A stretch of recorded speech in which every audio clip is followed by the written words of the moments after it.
Hey friends, it's Melvin. Thanks for tuning into this episode. Here's just a few quick things I wanted to notify you guys about before we get started. First up, very soon, new episodes will be releasing Wednesday mornings rather than Tuesday. So don't panic if you don't see a new episode on Tuesday. Just wait a little longer and you'll see it in your feed. Second, we've introduced a mailbag. Check those show notes and toward the bottom you'll see a mailbag link. You'll then be able to text us any questions you might have about movies, the movie industry, or any movie/Christian related questions you might have. Then we'll respond in a future episode, so send us your questions now. Up next, Patreon polls, which are available to Patreon supporters at the $3 tier or higher, have been updated. Supporters can now suggest films or shows to be reviewed at the end of each month. The two most liked submissions will become the options for the Patreon poll, so if you want to hear us talk about your favorite movie or show, join our Patreon and start campaigning. And lastly, whether you're a new or longtime listener, please consider writing a review or rating the Cinematic Doctrine podcast on iTunes and Spotify. Apart from financially supporting on Patreon, these are the two most helpful ways to support the show. And that's it. Enjoy the episode. Welcome back to Trailer Talk, Cinematic Doctrine's monthly segment in which my co-host Daniel and I talk about trailers that released in the past month. At least that was our typical practice, but everything shut down mid-March. Daniel's work week skyrocketed, and I got super sick. Plus, movie trailers just stopped coming out. Until now. 3.5 months later, Daniel and I have been able to accrue enough movie trailers to return with a proper, well-deserved trailer talk. And we're really happy to get the ball rolling again. In this episode, we look at the last several months to bring you this catch-up episode of what's been going down lately in the world of upcoming films. First, we dive into Connected, the upcoming Sony Animation picture. We talk about the excitement of seeing another Sony animated feature that embraces the creativity of their previous successful film, Spider-Man Into the Spider-Verse, while approaching that creativity with a generational film about a family struggling with technology. We then talk about The Kingsman, the latest in a bombastic and violent Kingsman film series that takes us back to the origin of the secret organization. Daniel shares his fond experience with the Kingsman series, while I tell you what my mom thinks of this franchise. After that, we look at the much-anticipated Bill and Ted Face the Music, the long-awaited sequel to Bill and Ted's Bogus Journey that has been in the works for years. We talk about our cautious excitement, build upon why we feel this will turn out well, but also think about the experience of comedy in an ever-changing culture.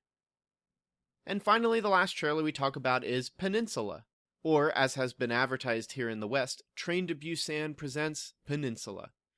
Set within the world of the popular Korean film Train to Busan, Peninsula takes us back to the zombie-infested country of South Korea. Daniel shares yet again his cautious excitement for this amped-up semi-sequel to one of his favorite movies. If you haven't caught these trailers yet, you can head on over to Cinematic Doctrine's website where they'll all be available. Or, you can watch them on YouTube. If you enjoy the show, be sure to check out Cinematic Doctrine's other offerings like monthly movie news and our regular movie discussions. You can also leave a review on your respective podcast app to show your support, or go one step further and consider supporting the show via Patreon. For as little as $3 a month, you can influence the show by choosing a movie we discuss at the end of every month, as well as gain access to an exclusive Cinematic Doctrine podcast series called The Cindoc Pre-Show. In it, Daniel and I talk about movies, Christianity, and life itself across a variety of topics. Cinematic Doctrine also has plenty of social media you can follow, like our Twitter, Instagram, and Facebook page, and be sure to check out the Cinematic Doctrine Facebook group and join the conversation with other like-minded Christian movie lovers. All of this will be available in the show notes. Without further ado, let's talk some trailers. So I mean, realistically, this is kind of going to be our, I guess, catch-up, because there hasn't been a ton of trailers, and there's been slowly but surely the cracks have been getting wider, and there's been some trailers seeping in. So, with that said, that's our. I mean, Melvin, how are you doing before we get into this? Aw, thanks, Dan, for asking. That's really sweet of you. I'm doing okay. It's early. Well, now it's like mid-Saturday. I'm just kind of hanging out here at home. Might start raining soon, which would be really nice. And yeah, this is one of the only mornings I've had lately where I woke up and I thought, it's too dark. I need to open all the blinds. Most mornings, I'm like, this is just right. Keep the sun out of here.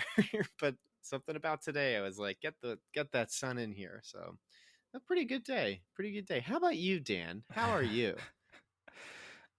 I was up till 5 preparing for this episode and the subsequent movie news episode we're about to do. And then I said, okay, I need to really, really go to sleep right now because I need to be up in 5 hours to record an episode. And then I went to bed, and right when I lay down in bed, God, how did it start? I was just laying there, and my wife was like on her phone. My wife got a new phone recently. She hasn't had a phone for months, which my wife is a person who can do that. She doesn't really like technology. She doesn't like being connected. Just Ooh. let that sit in the air. She doesn't like to really. She doesn't like the feeling of being like forced to have to interact with people. Like she enjoys having the ability to just, when I'm not actively engaged in something, people don't have a right to talk to me and don't have a right to demand my attention, which is something I really admire about her. But she finally got a new phone, so she's been enjoying playing games on her phone for the first time in I think her entire life. So she's just sitting there playing game, and I was laying there, and I made the horrible mistake of right before going to bed, I looked at, let's look at some news real quick, and I was reading like United States has largest single day jump in coronavirus cases since pandemic began. And that was the worst thing to read and then go, okay, time for sleep. And I was just laying there. Oh, great. Texas is falling apart. Yeah, the largest hospital in Texas is at 100% ICU capacity. Arizona is 2 weeks away from reaching capacity, apparently. And I read that and I just lay down and I was like, oh, Lord, like, please withhold your judgment upon the United States. And my wife was like, are you okay? And I was like, oh, I'm just thinking about stuff. And that transitioned into, we just started talking. And then an hour later, we're still talking. We were just talking about my parents. I was talking about our families. And we ended up just laying and talking in the dark for hours, which is really, really nice. That But then is. it was like 7 a.m., 8 a.m. And I was like, oh no, I still have to get up in an hour to record a podcast. And so finally, like, I don't remember falling asleep. I don't remember sleeping at all, which is always a horrible sign. I remember having a thought of, man, I really hope I get some sleep. And then my alarm went off. And I'm aware of the fact I must have fallen asleep at some point because at some point I was woken up. However, do not remember falling asleep or resting. And I looked over. I was like, "Oh no!" And I looked at your phone. You just texted. I think you texted like, "You good?" or something. Yeah, it was like we were supposed to record at like 10, and it's like 10:15. I was finishing up some notes, and I'm like, I hope he's okay, because the last thing you texted me was like, I have an alarm to make sure I wake up. Not that I don't think I will. And I was like, but if you don't wake up, I'm lucky. I'm glad to know that you'll be on the new earth. Oh, it's awesome. But I'm here now. You occasionally throughout the week, Melvin will text me, and I hope he doesn't leave all this in because this is peak like just dudes talking kind of podcasting, where I stopped listening to what was it? I think it's My Favorite Murder. It's one of those podcasts that I initially really liked, but then the show became more about the hosts than about what the show is purportedly about, and that's the point where I'm just like, but anyway, here's a little bit something. Here's just dudes talking, but occasionally Melvin will just text me throughout the week because he'll just be editing the episodes and he'll let me know about something. And one time he's texted me, "Your voice is really dreamy in this episode," and it's because Yeah, that's right. I think it's our Hulk episode, and it's because I've been awake for 24 hours, and I'm thinking this is another ASMR light Dan is a dreamboat kind of episode. Our first film that we're going to talk about today is Connected. This is one that actually Melvin specifically requested that we talk about. I think it's because it recently, for whatever reason, gained some more traction. I don't know if there's more articles being written about it, but I also remember it popping up more in my feeds. Connected is, and this is from the film's official website, Sony Pictures Animation's Connected is an original animated comedy from director Mike Rianda, Gravity Falls, and producers Phil Lord and Christopher Miller, Spider-Man Into the Spider-Verse, the Lego Movie. about an everyday family struggle to relate while technology rises up around the world. When Katie Mitchell, voiced by Abby Jacobson, a creative outsider, is accepted into the film school of her dreams, her plans to meet her people at college are upended when her nature-loving dad Rick, voiced by Danny McBride, determines the whole family should drive Katie to school together and bond as a family one last time. Katie and Rick are joined by the rest of the family, including Katie's wildly positive mom Linda, voiced by Maya Rudolph, her quirky little brother Aaron, voiced by Mike Rianda, and the family's delightfully chubby pug Monchi, actually, for the ultimate family road trip. Suddenly, the Mitchells' plans are interrupted by a tech uprising. All around the world, the electronic devices people love, from phones to appliances to an innovative new line of personal robots, decides it's time to take over. With the help of two friendly, malfunctioning robots, the Mitchells will have to get past their problems and work together to save each other and the world. Originally titled The Mitchells vs. the Machines, Connected is yet another collaboration between the production duo of Lord Miller and Sony Pictures Animation, who previously brought us Clyde with Chance of Meatballs, Lego Movies, and the highly acclaimed Into the Spider-Verse. In leading up to this film's trailer, the only thing I really heard about it was that this promised to be a movie that would utilize similar animation techniques that were used in the aforementioned Spider-Verse film. And looking at the trailer, it appears that we are getting another visually rich film from Sony. And while the trailer's focus was on the family dynamics and eventually the robots, we do get quick examples of comic-esque accents over characters' actions and one sense of a fun visualization of what a teenager freaking out looks like. I'm personally a big fan of the hybrid of the hand-drawn animation mixed with the CGI stylings here, and I am, generally speaking, just a huge sucker for animation that mimics camera movement, which, given that this movie is about somebody who's going to film school, there's a lot of opportunities for that. Animation aside, as for the movie's actual plot, I am a little hesitant. The script is credited to Mike Rianda and Jeff Rowe, with Rianda being credited as a director as well. This is actually his directorial debut. Rianda, as previously mentioned, was a writer and creative director on Gravity Falls, and Rowe was a writer on Disenchantment, and also had some writing credits on Gravity Falls. Have I talked about Gravity Falls on the show before, Melvin? I think every now and then it's been brought up, yeah. Are you aware of how much of a Gravity Falls fan I am? I think you have mentioned that you are a very big Gravity Falls fan. Have I mentioned that at my wedding, my wife walked down the aisle to an alternate version of the Gravity Falls theme song? Aw, that's really sweet. Yeah, so you could say you could say we're fans. We bonded over the show was one of the first shows that my wife and I watched together as a couple, and I just immediately fell in love with it. And then my heart was horribly broken when I found out the show is only 2 seasons long. But I'm a big fan of Gravity Falls, and one of the things that really is a hallmark of the show is its mixture of like a typical family dynamic. Like, it's a show just about. Have you seen the show? I've seen a few episodes, yeah. Okay, it's the core of the show is this family dynamic. You have brother and sister and their uncle Grunkle Stan, one of my favorite characters in any show.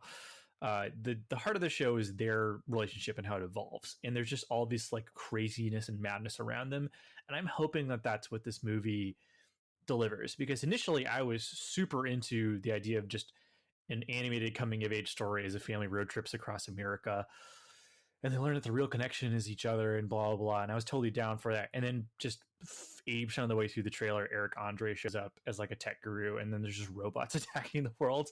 And part of me was kind of turned off by that. I was like, you know what? I kind of wish they didn't have all this hullabaloo around it. I was down for the more conventional version of this movie, but that's kind of the MO of these writers, is a show that takes crazy genre stuff and melds it with family drama in a way that ends up accenting what the themes and stories and ideas are about. So I'm optimistic for that. And, you know, I'm hoping that also this movie isn't just, I sure do hate kids and their technology. I'm hoping for a more nuanced and insightful take on the way that we quote unquote connect in this day and age because of technology.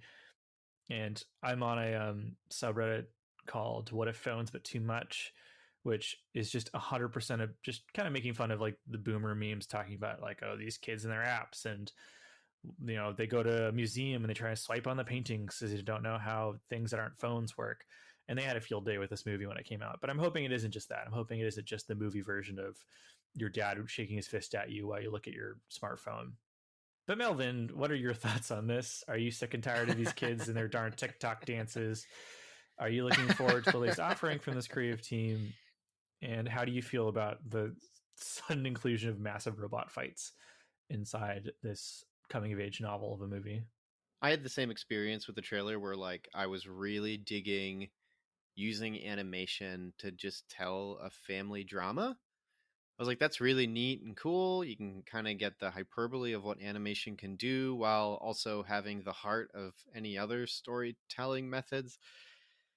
And then yeah, there's just it just turns into Transformers where this one dude's turning all of electronics into monsters and you're like, this is weird. I also didn't like that it sort of just spoiled the end. It spoiled a ton of jokes too, Yeah. which was kind of annoying because why why are jokes not treated like spoilers sometimes? I don't understand. I mean, it's all about setup and payoff. But if you've already bought it, then there's no more payoff anymore. And the same goes for horror movies. We covered Candyman, man, in our last trailer talk, which was in February. Can you believe that? I think it was February. Yeah, I've had 3 kids since we talked about Candyman. Yeah, right. I, I quit a job since we talked about Candyman. Like just talking for real. I actually did quit a job since we talked about We Candyman. both, yeah, wow, that's Oh. crazy. We were so young then, Melvin. I know it's insane. But Candyman had the same problem where it looks like it kind of paid off all of the horror and scares and killings that were going to happen in that movie. So like why do that? I guess to get you in the seat. I understand that, but so that's annoying. And I also found the animation style like the animation of Spider-Verse complements the film. It complements what they're going for aesthetically, and it complements the fact that it's based on a comic book character, and also it complements the fact that legally they couldn't make a live action Spider-Man anyway. So they did animation, and they decided rather than just accept that we're doing animation, they go, no, let's embrace animation. And so I thought that was a little strange this time around. I hope that it can be. I was thinking that if this animation style will complement the context of the story, it needs to have a very Tumblr like art style that might be mixing in with it. You kind of get that. You mentioned the brief sequence that looks like she's freaking out, and there's a wide shot where you see the entire town, and there she is in two dimension. It's a 3-dimensional film, but in 2 dimension, she's there freaking out, and that made me think of sort of the style of artwork that's pretty popular on Tumblr, at least in the early 2010s. I don't know what Tumblr is now anymore, but maybe Yahoo could tell me since they own it. We all know how that turned out. What a false bill of goods they got when they purchased Tumblr and then like, oh wait, there's no way we can make money on Tumblr. Yeah, I mean, even Tumblr knew that they couldn't make money on Tumblr. That's the whole thing. Didn't Yahoo spend like $1 billion on Tumblr or something like something insane? Some It, insane it amount of was money. it was an obscene amount of money. It was the amount of money that you don't spend on something that will not make its money back. Kind of like when Microsoft bought Skype, and it was like, it's dude, you're not like Skype is on its way out. It's too confusing. It doesn't make any sense. But yeah, unless they're embracing the tone of cross generational drama and also embracing what this young woman's character, what she's trying to become, then I think that could be really cool. But we'll have to wait and see. The thing you were talking about with the what if phones but too much thing was pretty funny. In fact, that's kind of the first thing you think about when you read the description, because it sounds like the sort of thing that somebody a couple generations away from us would write about and then also make some sort of Sunday funny about. And the fact that it's also in the format of the Sunday funnies makes it even more ironic. I remember there was a comment about this that when I shared an article talking about Connected in the Syndoc Facebook group, which all of you guys should go join. Cinematic Doctrine Facebook group, search it, you'll find it. And somebody talked about like, yeah, this is just what if phones but too much, and we've already had that. Don't you feel like this is maybe too late because it's 2020 and that sort of thing was popular in the early 2010s? I have interesting thoughts about that because I think like our generation, Daniel, kind of like late millennial, because like I'm on the cutoff between millennial and Gen Z, late millennial or early Gen Z or Zoomers, as I enjoy using that term. They've kind of gotten used to the internet to a point that it's not all that controlling, if that makes any sense. Not in the way that the other generations might embrace it, but I think like current Zoomers, like people born late 2000s or early 2010s, are still figuring out how to stop being fully invested in technology, and then Gen X and Boomer are more likely to be like, remember the old days? Let's go back to the old days where I don't know. I was not there, so I can't tell you. Such biting, like insightful commentary from you, Melvin. Right, isn't it great? You know what came to mind? I remember going to my first concert was seeing Pink Floyd, or no, Roger Waters performing The Wall 30th Oh yeah, anniversary, yeah. which is quite the first concert. And I remember my uncle talking to me about how, like, when he would go to concerts growing up, people would just be peeing on tires if they had to go to the bathroom. So yeah, let's get back to that time, guys. Let's Yes, just go pee on a tire. that universal cultural touchstone that everyone remembers. Wasn't it so much better When than, pee on oh tires. man. Yeah. Only I could have a device in my pocket that would tell me where the closest bathroom was. Where the closest tire was at that point. Yeah. I think there's sort of this thing though where that bracket, the generation that's younger than us and the generation that's older than us, but not our generation, Daniel, that could see this film still being relevant to them. Because, like, to you and me, it's like, yeah, phones exist, but I'm not on it all the time. I'm kind of outside on my porch watering plants. I'm going for walks. I have too much work to do to be focused on my electronics. Yeah, it's a weird thing though, but I think, like, maybe it's just not for us. I want Impossible. to see it because of the animation, but I think this is a film maybe for older generations to enjoy the struggle of I wish my kids would talk to me.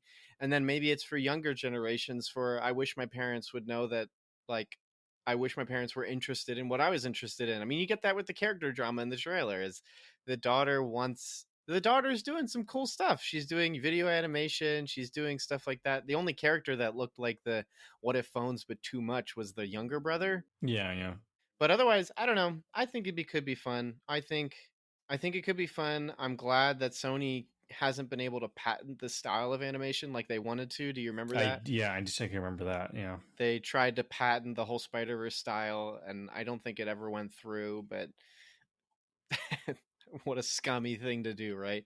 Maybe Illumination should just patent their style so people can stop imitating that. That'd be good.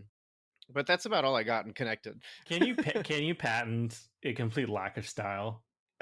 Oh, zing. I mean, yeah, I'm kind of showing my hand at how much I dislike Illumination, but at the same time, like, legitimately, what is distinctive about the Illumination animation style that they can claim like this is intrinsically us? There is no other. I like that I'm dunking on them for something that they're not doing. Like, Right. Yeah. Well, that's what makes it so fun. We should start dogging on Quibi now. Kobe's doing a good enough job on their own, just owning themselves. I think this movie looks good. There is enough stuff in this where it seems like it'll be worth the I was gonna say price of Price admission, of but admission. we'll see if that happens. But I think there's enough clear touches of somebody who had an actual story they want to tell, like you referenced it kind of earlier, where there's that great scene in the trailer where she's trying to show her dad something that she made on her computer, but her dad immediately rejects it because he's trying to, like, quote unquote connect with his family, like no screens at the table, and he hurts her feelings because he doesn't show an interest in something that she really put her heart and soul into. And I have had this, I think everyone has had an example of, like, they've something they're very, very proud of, and their parents, for whatever reason, either because they're busy doing something or they didn't realize that their kid bugging them for the millionth time that this time is because their kid really wanted to show them something important to them. Like, that little touch showed that there's something else here, where somebody sat down and they wrote that scene out, and there is some real thought and care put into that. And so, like, I'm a little more, I guess, enthusiastic about the idea. Also, I just really love Phil Lord and Chris Miller, who, we mentioned they did Cloud, the Chance of Meatballs and Into Spider-Verse, but they also did the Jump Street movies. And they just are amazing at taking things that should be bad movies and making something really interesting and good out of them. Like, the idea of making a modern reboot of 21 Jump Street is one of the stupidest ideas I think anyone ever put forth. And they just turned out something that was far better than any right to be. And then they made a sequel. It should have turned out like Chips. That should have been, it just yes, miraculously didn't.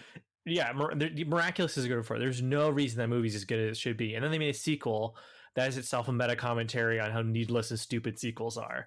And then they made Legos into not just a good movie, but like a genuinely wonderful movie about creativity. So they've earned a lot of goodwill with me. And then of course Into Spider-Verse was just phenomenal. So, which I mean, they didn't write and direct that; they were just produced as are producers on this. Like the only real blemish on the record is Solo, which they were unceremoniously removed from anyway. So I don't know how much we can really pin Solo on them.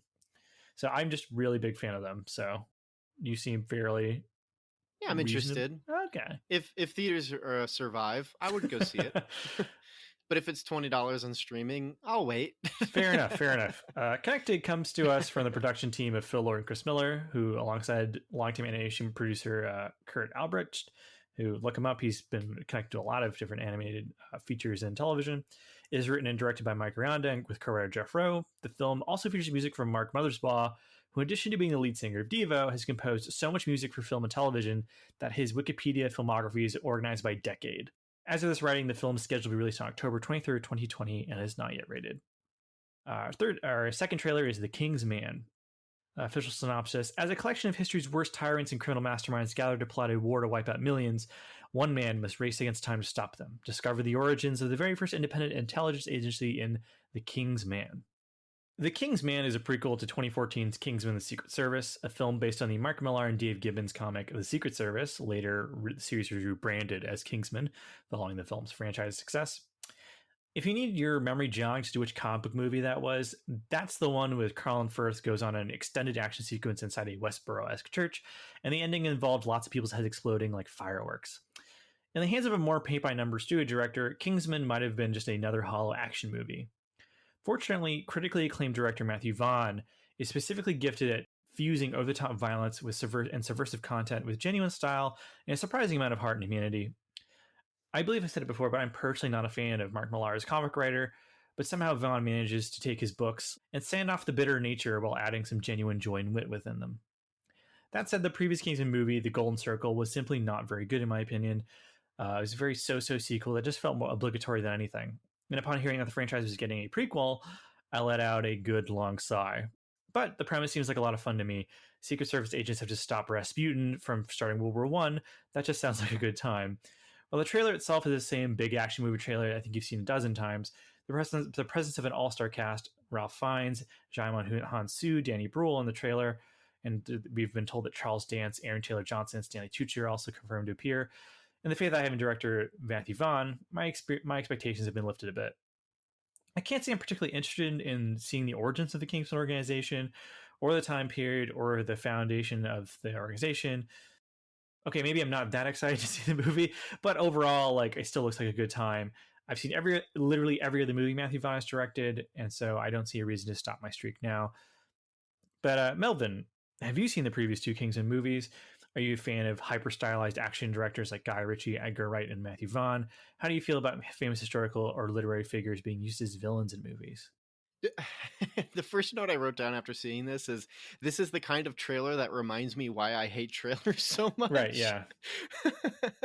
I don't know if you were feeling that too. It just isn't very good. Yeah, it's like pretty bad, and it's just a disaster. The other note I wrote down is, why do I feel like this released already? Because I think, like, yeah, was this being advertised in the beginning of the year? I can't remember. I feel like it was supposed to release earlier and then it got pushed back. So here's a little tidbit about the movie for you. New Mutants is not the last comic book movie that Fox is releasing from its corpse. This movie began production under Fox before the Disney buyout. So I don't know if that is partially why the movie's been pushed back so often. That might be why, because I also have had the same feeling of, like, I feel like this was announced a long time ago. I have not seen a single Kingsman movie. All of that I've understood from Kingsman is that my parents have seen them, and my mom always goes, "They're so bad, but they're so funny." That's the most mom reaction I've ever seen. Yeah, love you, Mom. You're the best. Thanks for supporting us on Patreon. And that's so sweet that mom supports us. That's so sweet. Praise moms. And maybe we'll review the Kingsman just for you, Mom. But and the only other connection I have to it is when I was doing research for Rocket Man, is that Elton John is featured in one of the Kingsman movies, and that was it. That's all I learned. But no, I think it could be a fun movie for like people who enjoy James Bond but funny kind of things. I think that that's in that aesthetic. I really like the question of how do you feel about using historical figures in film. I think actually my wife and I talked about this when we talked about Samson, because Samson, despite the fact the Pureflix movie being just a travesty, it is still about not just historical but biblical figures, and so you're taking people who actually existed and potentially misrepresenting them, and like that's kind of a big deal. Yeah. That's even relevant with movies that are a good representation of who they are, because like that's still somebody that existed and perhaps hasn't signed off the rights to having their story told. We talked about this actually when we talked about it a bit when we talked about our episode, our monthly movie news, when James Dean was quote unquote recasted for a new movie, and they're literally just going to CG him into the film, even though James Dean has been dead for A long a time. very long time. So, yeah, that's a really good question. My thing that I stepped away with is: are we still living in an age where we paint Russia as the bad guy all the time? But I guess we are. So, That's what the news is for. Hey yo. hey, That's our topical joke. This reminds me actually. This is the weirdest connection, but Titanic. When Titanic came out, the families of some of the people featured in the movie like sued because they're portrayed as almost like the antagonists of the movie. Like the ship's captain, I believe, was one of them. But they actually like heroically attempted to save lots and lots of people, but the movie painted them as negative. And that's a real person, and that's like their legacy has been tarnished by one of the most famous movies of all time. Like Patch Adams, the actual Patch Adams, hates the movie because it is nothing at all like him as a person, and so he's spent a large portion of his life clarifying, "Oh no, I'm not like Robin Williams at all. I disagree with a lot of the movie's points." And actually, recently I thought about this because did you see uh, Crimes Grindelwald, Fantastic Beasts 2? no, I didn't. It's bad, but I know it's supposed. I heard it was confirmation that doing prequels will always kill your franchise, because you have, I mean, you had Star Wars, then you had Lord of the Rings, and now you got Harry Potter. So yeah, like the Harry Potter, the Fantastic Beasts franchise and J.K. Rowling are just in a race to see who can kill the Harry Potter franchise first. But the new movie featured Nicholas Flamel as a character in the movie who is a real person, but because of his like connection with alchemy and his claim to discover the Philosopher's Stone, he's been in tons and tons of works of fiction. And he's this weird thing where he's a real person, but because he's a real person, no one necessarily owns the rights, quote unquote, to his character. So he's been in like Full Metal Alchemist anime. He's been in this Harry Potter now, and I think he's in one of the Assassin's Creed games or something. So he's become this like almost stock character who just shows up in anything that deals with the Philosopher's Stone, which is weird because like for a long time I thought he was a fictional character because of the Full Metal Alchemist anime, and then later I found out like, oh no, that's a real guy. He just somehow has transcended his own life to become this almost like fictionalized version of himself. So I don't know, I have mixed feelings on it. Like in a Titanic situation, I think it's gross because now there's millions and millions of people who think they know someone and they don't. They know a fictional version who is nothing like the real person. But at the same time, I think it can be really, really fun when you take like literary figures. Because I was recently watching I'm I initially started watching Batman the Animated Series with my wife, and now we've gotten to the point where we're watching the Justice League cartoon, and we're watching an episode with Wonder Woman where they go to Themyscira and like Hades is the villain, and it's awesome. Like this is a known character from literature and fantasy, and my wife is a big fan of like Greek and Roman and Egyptian mythology, so she was pumped to see Hades show up, and they make references to like classic legends and all those types of things. So I think it can be fun if it's like a fictional person or somebody who's shrouded in so much myth, like Rasputin, that you can do a lot of things with it. But I don't know. Also, I think we as a society have gotten past the point where it's funny for Hitler to show up as a villain. I think we've done everything we can with Hitler at this point. So that's just me. I will say, Melvin, you are missing out. The Kingsman movies are a ton of fun. If you like really over the top, crazy. like violent but so stylized that it's not gross violence. Kingsman is incredible. Yeah, I mean, I've heard people say that if you like Tarantino type violence, then you'll enjoy the Kingsman movies in that sort of Oh, vein. I think those are two very different things. I horribly disagree with that comparison, but please continue. Is one more is Kingsman more cartoonish and goofy, whereas Tarantino is just more amped up? Or For example, Tarantino is not known for like his fight choreography, for example. Like when you think Tarantino violence, you think of like you take a realistic feeling world and then suddenly like paint broad bright colors via sudden pangs of ultra violence. Like the recent example being Once Upon a Time in Hollywood, which is a very almost subdued character piece where you're just watching these characters exist. And then I don't even know if it counts spoiler because it's so famous, but bam, some violence just comes out of nowhere. because like yeah, the end of the movie just goes completely in a bizarre direction. Matthew Vaughn's movies, not counting Stardust, tend to be very like this is a clearly amped up world where the characters are all acting a little more animated. The dialogue is a little more punchy, and it's so like it exists within the world, like a comic book world essentially. And so like Kingsman throughout the whole movie, there's these really amazingly choreographed and like over the top action sequences that just get the blood boiling. He was a producer in some of Guy Ritchie's early films, like Lock, Stock, and Two Smoking Barrels and Snatch. And it's very much like if Guy Ritchie had gone on to do much more like comic book over the top movies versus someone like Tarantino, or his movies gotten progressively more violent, but they don't like I wouldn't like be like, oh man, like am I watching like a Marvel movie right now? Like I've never had that thought watching. So yeah. I can kind of see the comparison where it's like very stylized, very punchy pop culture dialogue, and he's taking tropes and known familiar genres and really putting some spin on them. In that sense, I agree with the comparison.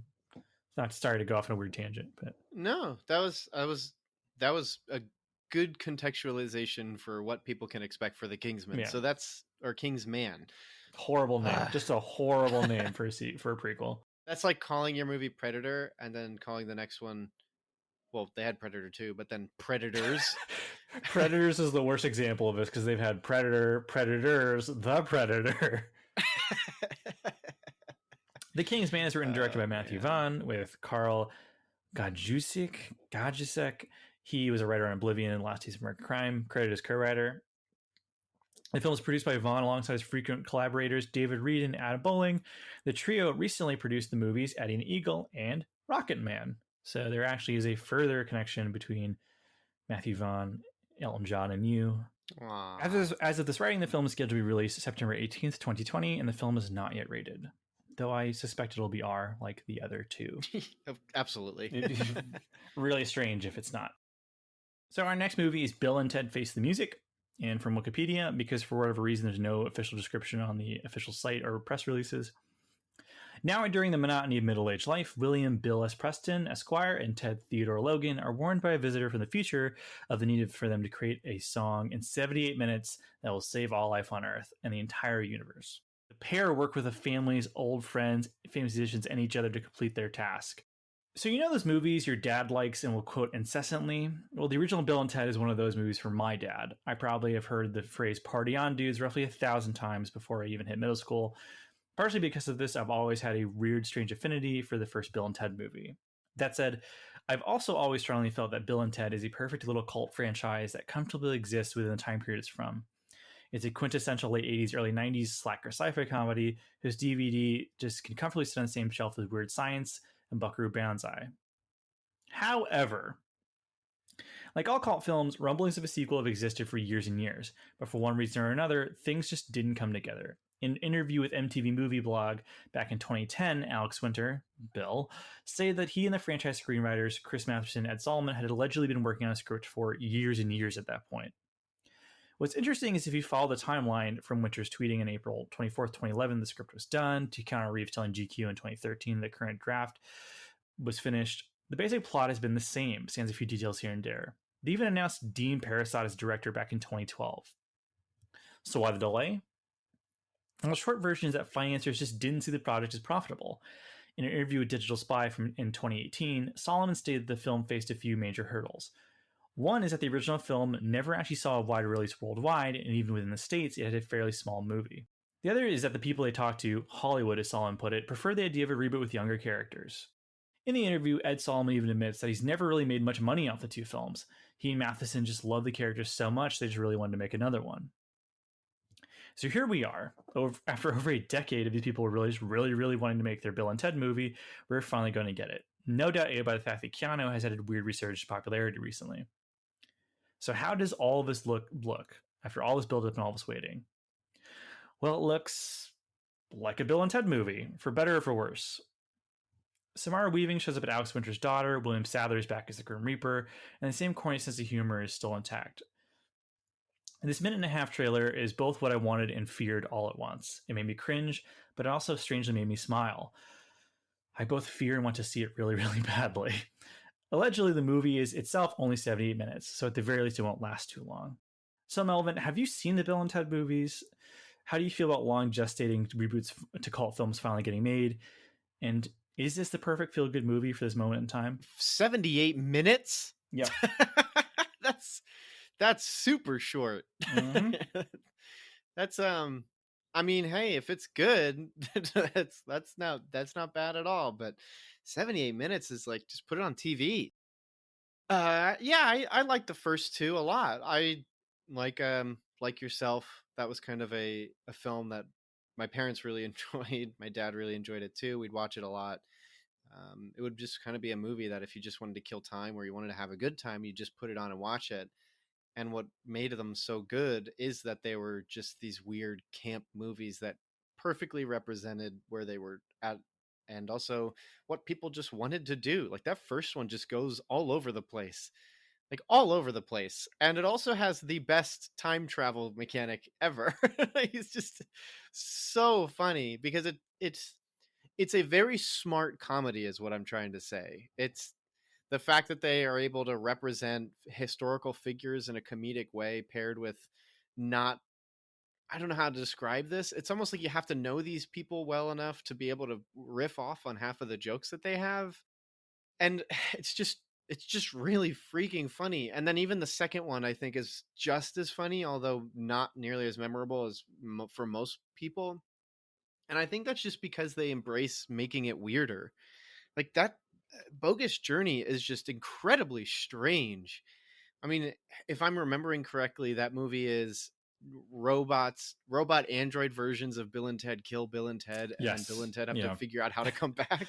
It's just like, okay, we're doing that now. It sounds like the sort of thing that George Lucas wants to be doing with Indiana Jones. Remember when he wanted to make Indiana Jones go into like a haunted house? Do you remember hearing about like other sequels that he had, other ideas? And when you realize the reason there's aliens in the third one, by the way, there's a collection of movies we try not to spoil or ever mention. In fact, earlier there's going to be a part that you didn't hear about where we talk about the third Predator movie that I'll be taking out because it's a good movie. The fourth Indiana Jones movie, if you don't already know, the reason it goes to aliens is because George Lucas was like, I really want to have aliens in it. And Steven Spielberg, who is such a good friend, said, okay. and that was not the only idea that George Lucas had. Here's how spoiled that movie is. I've never seen that movie, and I know exactly the ending and everything about it because of how much the internet hated the fourth Indiana Jones movie. Not even the internet. just everybody. Here's the thing though, like, in defense of George Lucas in this particular instance, the crystal skulls, if you know what those are, that's a real thing that exists. Well, real in the sense that it's a real hoax.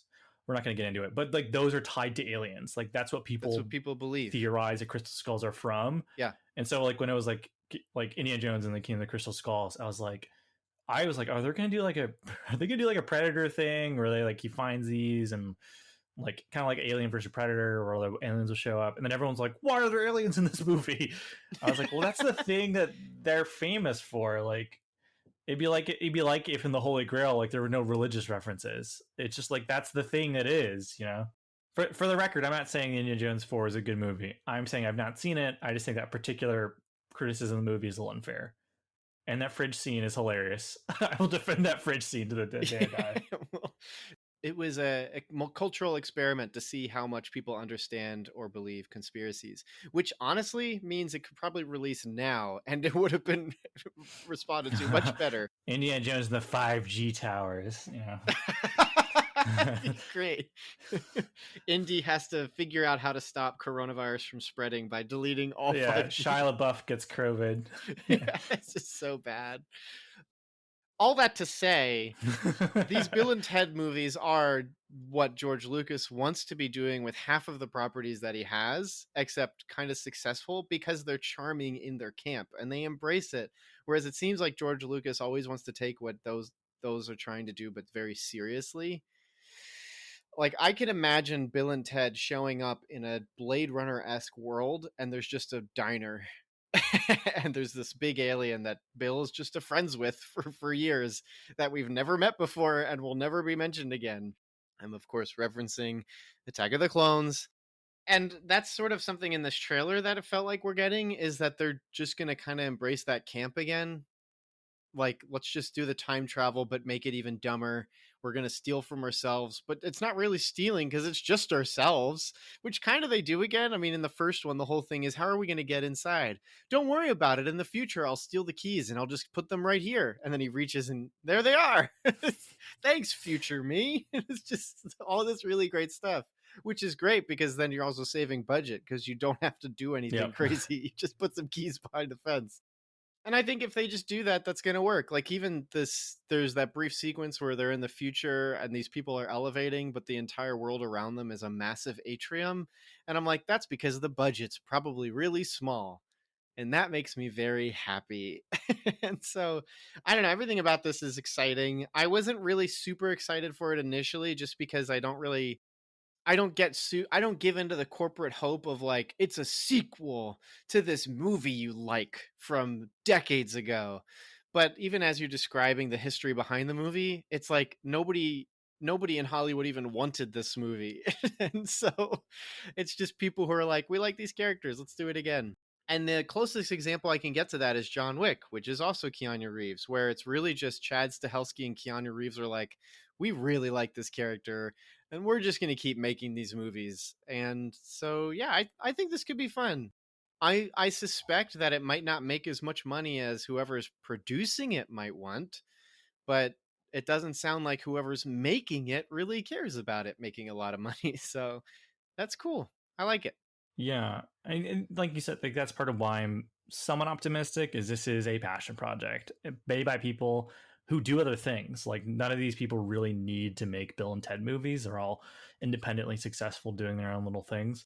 And I have a sort of have also have this like side theory that part of the reason why movies like this or something like Buckaroo Banzai struggle to get new installments is they're in this weird zone of very niche, but because they're high concept, they do need a little bit more money to be made than say like honestly like even like a John Wick kind of movie where like because it's sci-fi or fantasy or whatever, there needs to be some budget to pull off even the basic premise of what you're doing, and you can have all the cute workarounds you want. But even this, I think this has a budget of about $30 million or something like that. But so yeah, kudos to them for getting it made. My only real concern is I think the comedy is this constantly evolving thing where what's super duper funny from even 5 years ago just ages so horribly. And there's a lot. There's set reasons and formulas and theories as to why comedy ages so poorly compared to other things. Like even I don't know, even going back and watching like a Judd Apatow movie from a couple of years ago, I'm gonna bet that the only way you could watch those movies and have fun is if you watch it with your friends and you guys all laugh together, reciting the lines before the actors do together. But like going back and watching like any of those movies is going to be a kind of an excruciating experience. And so I'm worried that Bill and Ted is going to keep the same comedy intact. And while it may make you smile and it may make you feel warm inside, I don't know if you'll necessarily will be laughing a lot. So that's my main concern. It's a good concern too, especially when kind of talking about comedy, because I remember watching a really great video talking about that particular thing. I don't remember the title. It was like the fatigue of comedy or something like that, evolution of comedy. And it was talking about the first Ace Ventura movie, which if you've seen it, then you know how poorly that's Yeah. aged. Is this the video that Renegade Cut made? I think so. And one Yeah, of I the think I saw big the same things is video. he's talking about how the check please kind of punchline Yes, doesn't really we saw the same video. function.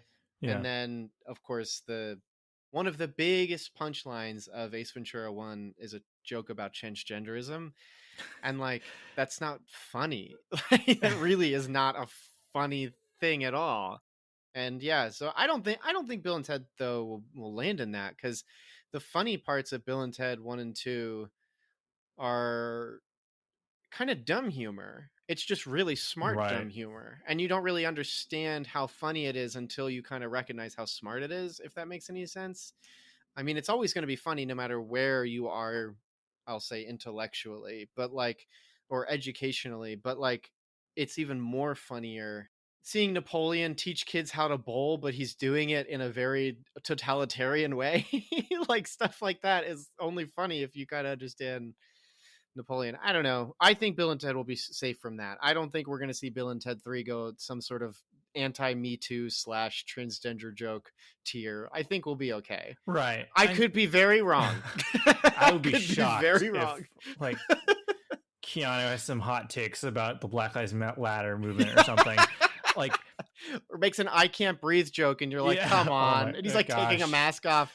Ah, that was hard. I can't believe I wore that Darth Vader mask. Can't believe it. I couldn't breathe. Ah, and And you're like, he oh, looks at the please. camera and puts on a Blue Lives Matter shirt. Like, It's so bad. there was a recent state, what was it, city councilman that did that. Yeah, he put on a mask and he goes, I can't breathe, and the crowd goes, ah, like literally, he just did not read the crowd at all. What crowd would like that? I'm sorry, I didn't mean to do it. I thought, and it's like, shut up. What do you mean you didn't? There's like, that's all anyone's talking about. Like, you can't be like, oh, I didn't know. Like, that's, what are you talking? You guys are taking me out of context. When I'm saying the comedy won't age, I'm just saying it's more on the lines of like the check please thing, where it's just okay, fair enough. Like, I'm not saying Fortnite like, dance. Keanu Reeves Fortnite dances. Oh, that's the worst sentence I've heard today. You know, it's even, you know, what might bother you more as Inception had a screening in Fortnite. All right, let's move on. There's a whole Christopher Nolan movie night that's going to take place in Fortnite. Yeah, Tenet will be showing in Fortnite, but that's for movie news. I am cautiously, I feel like I say cautiously optimistic a lot, and part of it's because I like movies, so I'm always like, oh yeah, I'm down to see that. But at the same time, like, I recognize all the pratfalls that can happen, and I think Bill and Ted is one of those movies, like a nostalgically beloved movie from a very particular time and place, where it's not just competing against being a sequel, it's competing against like your childhood memories. And I think it's very difficult to contend with. And like no joke in Bill and Ted will be as funny as like you and your parents quoting the movie to each other. And I worry that that's kind of where Bill and Ted can fall on the spectrum. But who knows, like, because there's a lot of talented people behind this, in front of and behind the camera. So who knows? And I think also, like, I think the world itself is kind of ready for like a kind of dumb but also deceptively clever little comedy that doesn't aspire to be much more than what it is. So who knows? Bill and Ted Face the Music is directed by Dean Parasant, and he also directed Galaxy Quest and Red 2. It's written by franchise scribes Chris Matheson and Ed Solomon. The film is produced by Scott Kluth, who, in addition to producing the other two films, has been a producer on a lot of other things, including Jumanji, Kazam, The Chronicles of Riddick, The Last Samurai. Very diverse filmography. Also, Steven Soderbergh is credited as a producer. Why? Well, I'm glad you asked, Melvin, because I also was super curious, and so I looked it up, and apparently he was working with Solomon on an HBO show, and they were hanging out, and he was just asking about Bill and Ted, because I guess he's a fan. And as we've established, the script has been around for a while, so he just started calling around and pushing people to get this thing made. Like, he'd call them up and be like, hey, I've read the script, this thing's really funny, why aren't you producing it, why aren't you funding this? So for whatever reason, and Steven clarifies he had almost no creative input into the movie, he just really pushed it forward and cheerleaded the thing along. So without Steven Soderbergh, we would not have Bill and Ted 3. So there you Well, go. that's really cute. Yeah. Aw. Friends helping friends. Yeah, they're yeah. Apparently, they were sitting in like the editing room or something, just like shooting the breeze, and he was just like, "Man, like Bill and Ted, like what? What's up with that?" So That sounds like in Sonic Boom with Eggman talking to Sonic. So, what's up with you and Amy? What's up with that? do you ever you ever see that still when it was going around? yeah, It's I like I love all the Sonic Boom like just random like things. Didn't expect to hear about that today. As of this writing, the film is scheduled to release on August 28th, 2020, though its release date is somewhat contingent on Tenet, because Warner Brothers has the international distribution rights to this movie. So they initially moved around because of Tenet, but Tenet keeps getting moved around. So we'll see. This film is not yet rated. So we come to our final trailer of the day. This movie is gone around as Train to Busan 2. However, its real name is Peninsula. And so in it overseas and in the United States is being marketed as Train to Busan Presents Peninsula. And this is the synopsis from Welgo USA Entertainment. 4 years after South Korea's total decimation in Train to Busan, the zombie thriller that captivated audiences worldwide, acclaimed director Yan Sang-ho brings us Peninsula, the next nail-biting chapter in his post-apocalyptic world. Jang Siak, a soldier who previously escaped the diseased wasteland, relives the horror when assigned to a covert operation with two simple objectives: retrieve and survive. When his team unexpectedly stumbles upon survivors, their lives will depend on whether the best or worst of human nature prevails in this direst of circumstances. I don't need to tell you that we don't need more zombie movies. It's a tired genre and trope for sure. However, Yang Sang-ho's Train to Busan did the zombie movie right. It created sympathetic human characters, placed them in a deliciously claustrophobic environment, and provided some nice subtext and themes to go along with the horror. It's a perfect little zombie movie, and like many other great Korean films, it rips your heart out and makes you suffer to get to the relief from tension, setting up every character to be worthy of surviving in the end, and just killing you on the inside every single time one doesn't make it. For me, it was one of the best movies of 2017. So imagine my surprise when a sequel is announced. Yes, I'm aware that there's an animated prequel film called Soul Station, but that's entirely different than rooting the ending of Train to Busan. Then imagine my relief when it turns out it's not really a sequel at all, it's just a vaguely related film that takes place in the same world and is from the same filmmaker. The zombies have since overrun Korea, and for reasons accrue has to go in and get a thing. That is a premise I'm more than game for. Perfect little action horror movie setup. A la Aliens or Resident Evil 2, the game, not the movie. However, the trailer does raise a few red flags for me. It might just be an attempt to appeal to Western audiences, but the trailer does emphasize action scenes a bit much for my taste, showing car chases, gunfights, and a Mad Max style arena with zombies. Part of me really loves the idea of just going and flipping the script, and when you do a sequel, like the aforementioned Aliens or something like Army of Darkness. But another part of me is worried that the social commentary of the first one, along with the characters, might get lost in all the gore. Melvin, did you see Train to Busan? How do you feel about turning up the action, scale, and sequels, like Aliens? Also, what is your relationship to zombie films? I haven't seen Train to Busan, and I had a coworker who recommended it to me years ago, and I had been sleeping on it, man. And my wife and I love watching zombie movies together. Especially Catherine really enjoys it. One of our favorite movies is called. Actually, we both have a favorite movie that is each a zombie movie. Mine is Record, and hers is Dance of the Dead. Oh, And they're both just so good on different levels, on like different ways. And we really like zombie movies, and we've just been terrible at not checking that one out, which is funny because we seek out foreign horror, foreign zombie movies. We are one of a very limited group of people that has actually seen one cut of the dead. And it is very good. It's probably one of the best, but it requires, unless you love movies, it requires a general audience to endure past 26 minutes. And I don't know how else to explain it, but basically it's one of the best zombie movies I've seen in a long time. And so this one's one we need to check out. I think what gets me excited for Peninsula as its own movie is that it's basically Escape from New York but with I zombies. had the exact same thought. I had the exact same I'm thought. like, this is Escape from New York with zombies. There's a scene of Escape from New York where they're driving a car and there's a ton of people. I think they were the rat people, and they have to try and escape. And there was all of the car chase sequences in this trailer reminded me of that. That is, of course, when I could recover from the fact that I was being assaulted, with a lot of scenes where just zombies were being run over. Had a very World War Z kind of aesthetic to it.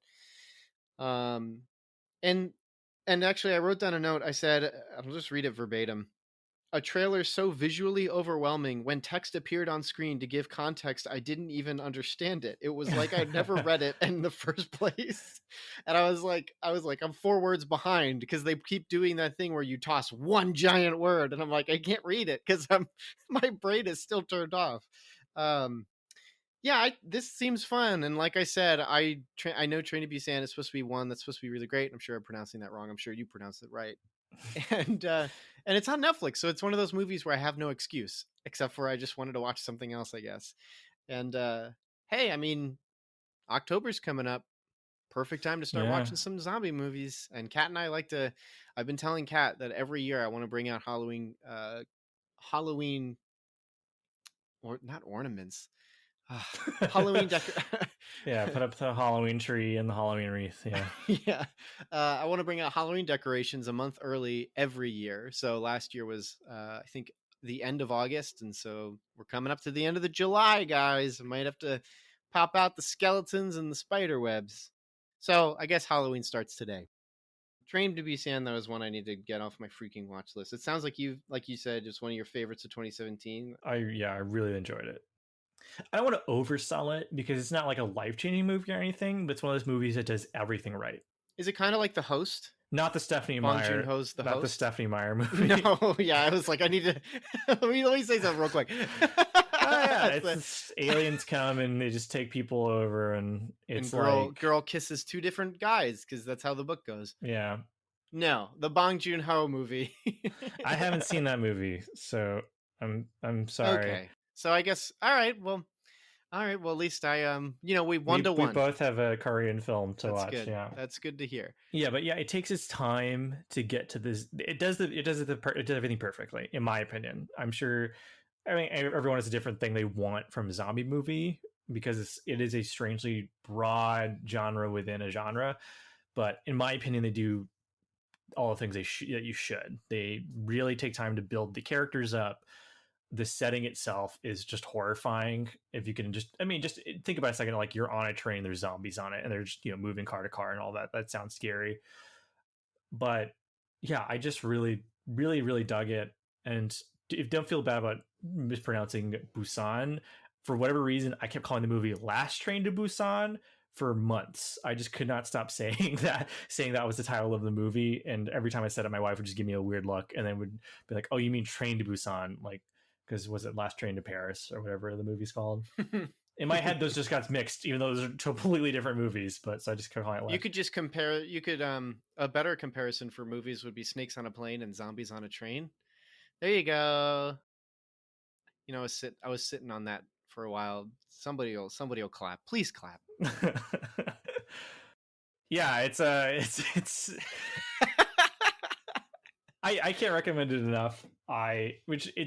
It's why I have such a weird reaction to the trailer. Like, because I could see, if I had not seen the first one, seeing this trailer, I'd be like, yes, Escape from New York with zombies, totally sign me up. But like, the thing that maybe like the first one so much was the characters and just this feeling of tension, as you just really wanted to see these people escape. And then suddenly, like, here's a trailer and it's just like people mowing down armies. There's a scene where like a blob of zombies is entering like a Thunderdome like arena, like kind of like World War Z, which is one of the worst adaptations of anything I've ever seen in my life, speaking personally, because World War Z the book is just phenomenal, and then the movie wasn't really much of anything. It was a Pepsi commercial. Oh, yeah, the ending of that movie, which was they reshot to add in. They changed the entire last third of the movie. Do you know what the original third of that movie was supposed to be? No, I have no idea. Brad Pitt was supposed to like lead an army across the world to go rescue his wife. Like, and he was going to start leading an army also including zombies or something like that. It was bizarre. And for whatever, and obviously people were like, that's weird. That movie is such a disjointed mess. Like, I get mad thinking about that movie. Okay, we need to move on. Did you read the book? I'm looking at it right now. Yeah, I haven't read it yet. I really do need to read it. First off, Max Brooks is in fact the son of Mel Brooks, which is just a weird thing to note. But yeah, Mel Brooks' son wrote that book. but Cute. I think about that book periodically. Like it is a perfect example of taking a genre or thing and squeezing every last drop of idea you can get out of it. Because I mean, the book itself is just a oral history of the zombie war that humanity nearly won. But what they do is they go into every possible minutia, nook and crevice of what would happen in a zombie apocalypse. So every interview they do, every story they do, it's every possible unique angle you could take on the genre. So it's like, here's what like a shut-in otaku guy in Japan experienced in the zombie apocalypse. Here's what a one person who's just sort of stranded on their own and trying to make it back to a location endured in the zombie apocalypse. And they go into every detail about like different societies breaking up and all these types.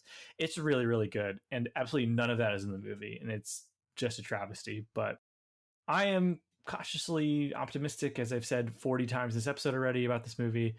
I I'm down for like just a alien style sequel to a slower alien type zombie movie. So I'm excited. So I don't know if you have anything else to add about that. No, I'm excited to watch both of them. That sounds great. That sounds like a really fun time. Yeah, I have not seen the animated prequel to Train to Busan, though I heard decent things about that as well. How do you feel about this idea of like, okay, this smaller movie did really well, so we people loved Alien, but for the sequel, let's turn it up a notch. Like, how do you feel about that as a thing? Because I have very mixed feelings about that. If it doesn't overshadow the previous film, I think it's great. I don't have any problem with that. I think in some cases that's kind of what you have to do.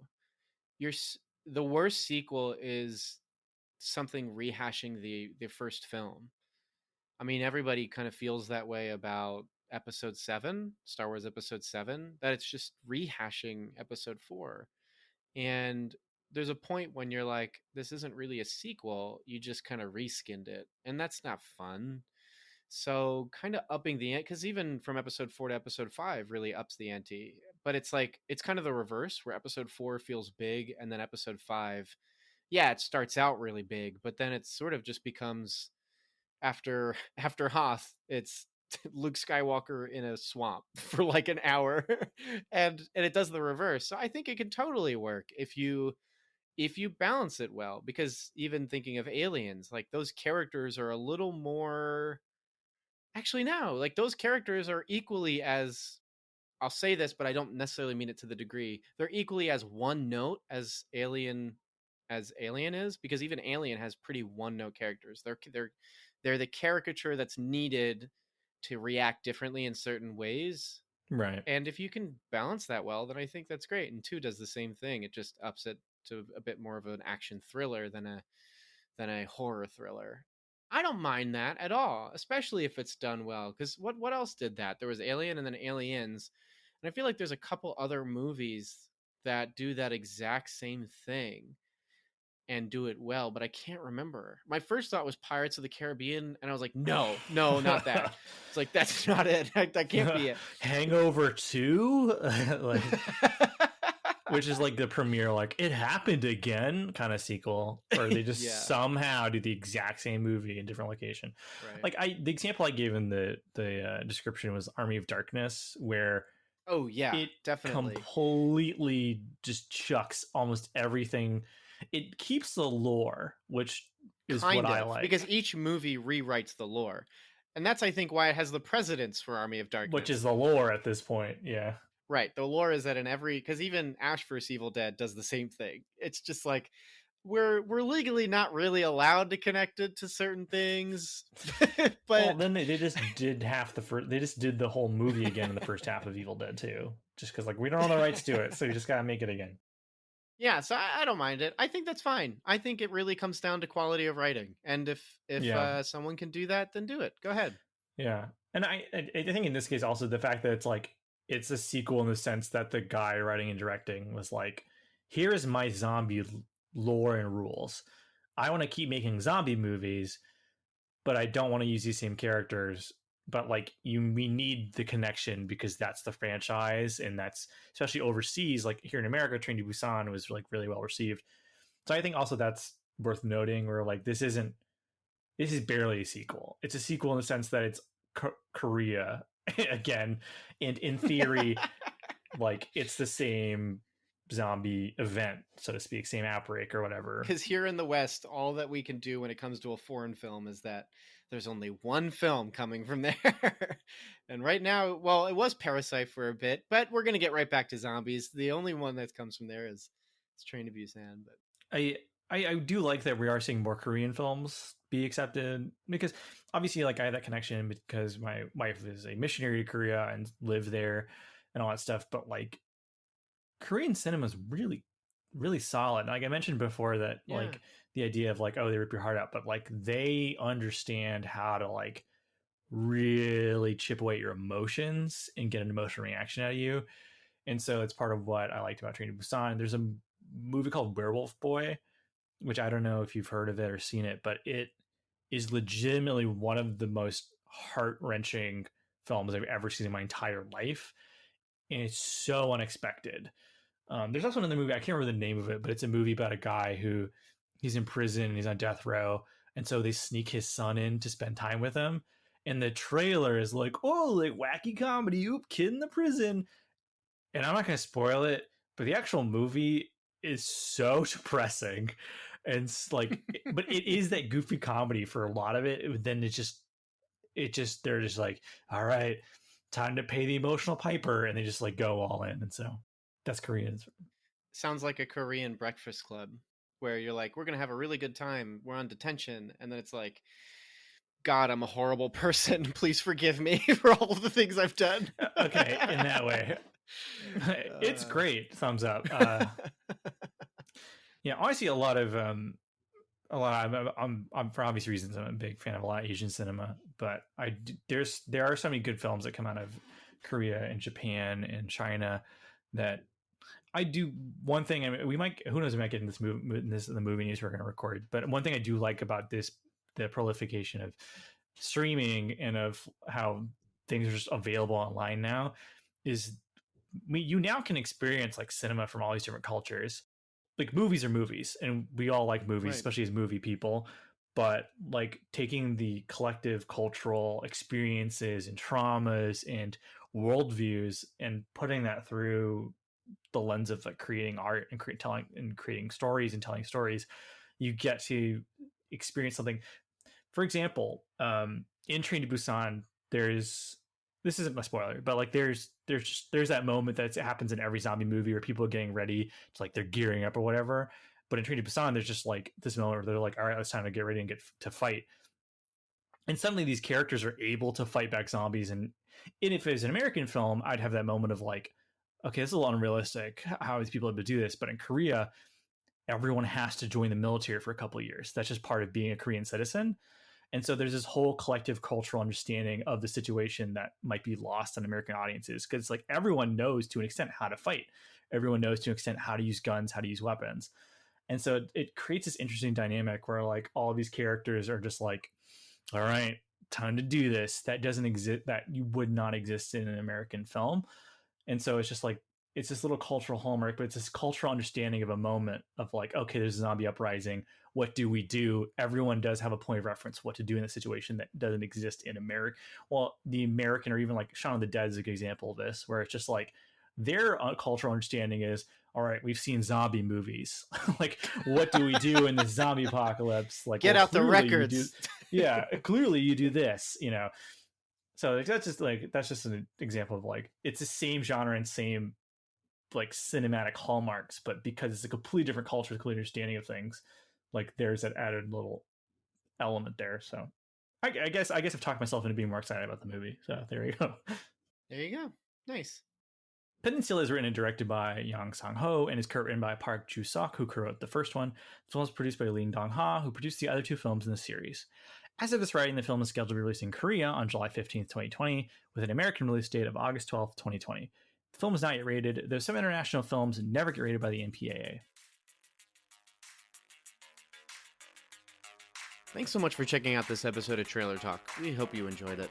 If you enjoy the show, be sure to check out Cinematic Doctrine's other offerings like monthly movie news and our regular movie discussions. You can also leave a review on your respective podcast app to show your support, or go one step further and consider supporting the show via Patreon. For as little as $3 a month, you can influence the show by choosing a movie we discuss at the end of every month, as well as gain access to the exclusive Cinematic Doctrine podcast series called the Cindoc Pre-Show. In it, Daniel and I talk about movies, Christianity, and life itself. Special shout out to those who supported the Art House Theater tier. Thanks so much, Mom, Dad, and Melanie. You guys are the best, and your continued monetary support means the world to us. All of this will be available in the show notes. Until next time, stay cool. Want some Cinematic Doctrine swag? You're in luck! We've got 3-inch Cinematic Doctrine logo stickers exclusive for Patreon supporters. Perfect for your travel mug or laptop. Head over to patreon.com/Cinematic Doctrine, link in the show notes, and choose the Independent Theater tier. Doing so will net you other perks too. But let's be real, the podcast stickers are the coolest perk. So get yourself some podcast stickers by supporting on Patreon.